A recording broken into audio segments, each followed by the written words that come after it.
We just finished Mafia the Old Country. And I got some thoughts. You start in the mines, you're a miner. And when the whole game starts, you get these flashy scenes. You get a real look on the textures, the lighting, and also a little gameplay. My first thought was, holy shit, they've been cooking. Especially when you come out of the mines. When you see that landscape, that's one of the things that do best in this game. Well, second. The best, we'll get to it. But second best is the landscape. To get out of the mine. After that, you get a little tutorial, one by one. Get a little feel for the game. And then when it starts, it starts. Oh, you got customization. You can customize. You can change your clothes. You can change your hair, put on a hat and all that. But then you gotta disable the story clothes, if you will. The story outfits. And if you do, he won't change the clothes based on where you are in the story. You'll just have them on. Like there's a race in the game. And if you have that disable the story outfits, he will wear that outfit you picked for the race, another racer outfit. So you can sort of look however you want. You got beards, just weird beards. You got different hairstyles and a lot of different fedoras. You can buy cars, customize cars. The weapons, you can't really customize them. You can level them up. You have beads, which you find out in the world. You can also buy for diamonds. That's the currency. You can buy abilities that you put on the beads. And you have like 4 different abilities you can have on at the same time. They're mostly passive. I think they're only passive. But, I mean, that's a nice little touch. And then you got medallions at the same time, which is sort of more not passive, but opposite to passive. I don't know what's the opposite of passive. Either way, it's the opposite of passive. The cars, the way they feel is surprisingly well. You can turn off simulation mode or whatever, or turn that on, I mean. And if you have that on, you don't get any assistance to the drifting and driving and all that. And to be honest, I feel like that is the way to go. Then you really get the feel for the cars. I haven't tried to turn it off. I have it on. Oh, however that works. Yeah, simulation driving. That's right. You turn that on and then they drive like the cars are supposed to.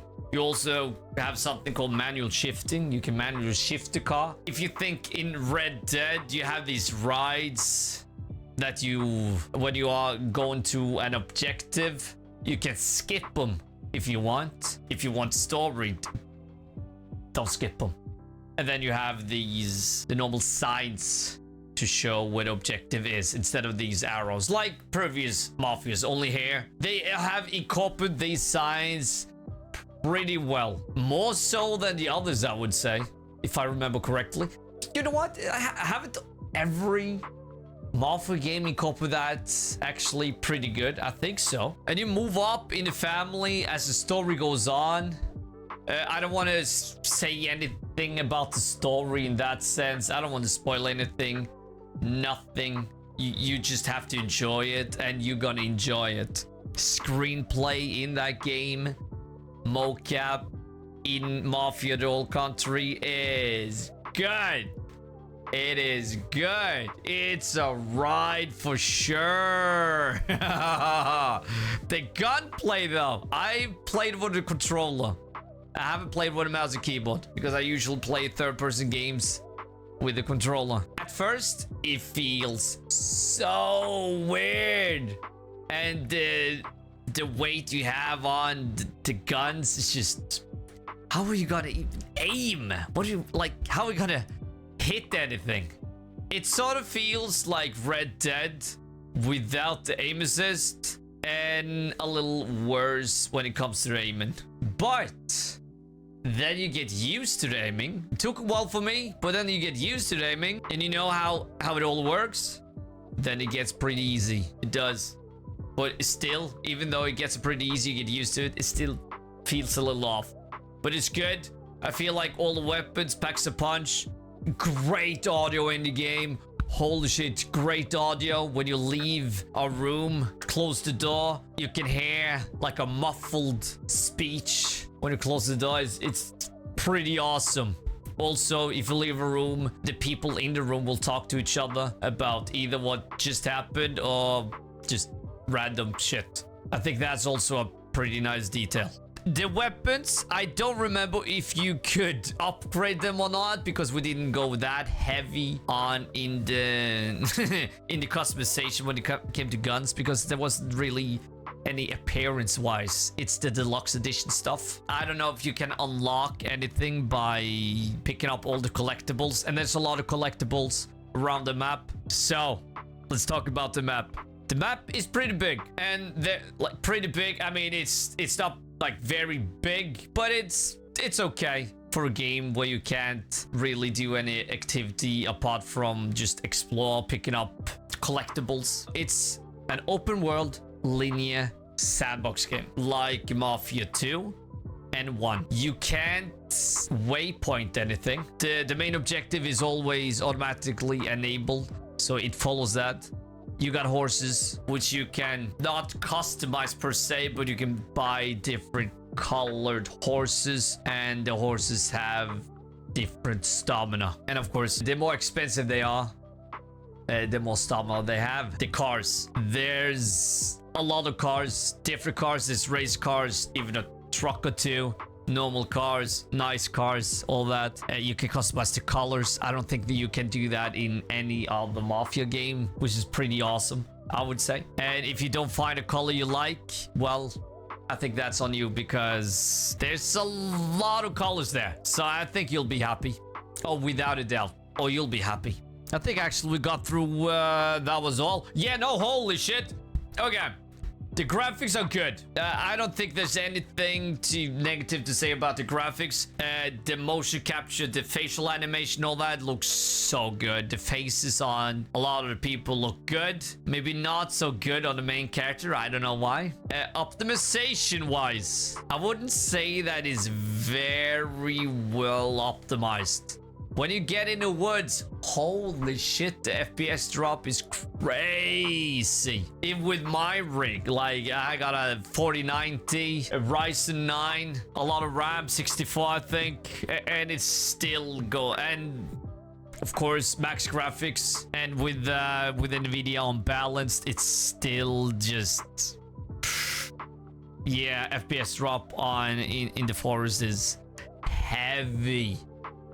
And it uses Unreal Engine 5. But it gotta be the most well-optimized Unreal Engine 5 game to date. It works.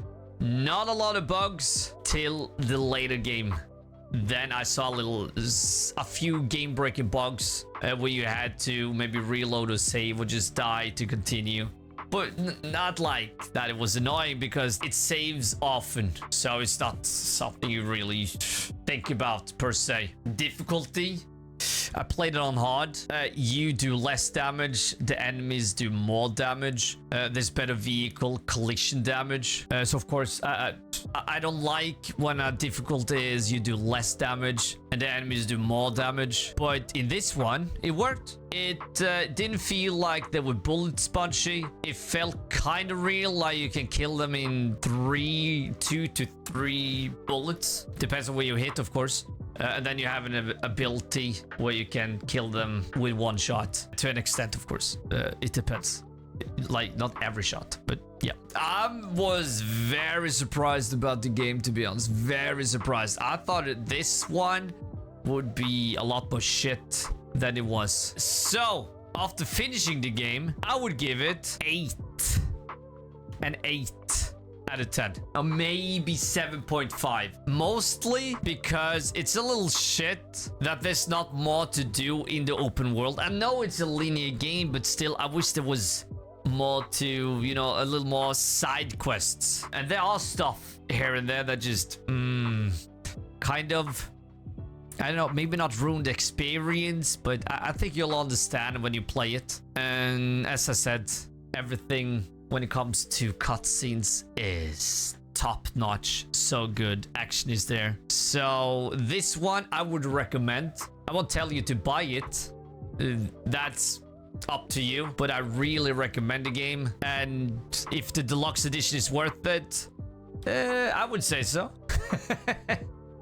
But it's only cosmetic. You get a horse, you get some gold weapons and a car. Depends on what you care about. If you don't care about customization and getting all the juicy good stuff, you don't need it. You don't need it. So yeah, Vikings, 8 out of 10. I recommend it, and I would definitely play this again. Maybe not right after I finished it. A little break, you know. There's a lot going on, and yeah, they also say you can explore the game after you finished it, but there's really no activity to do than just explore.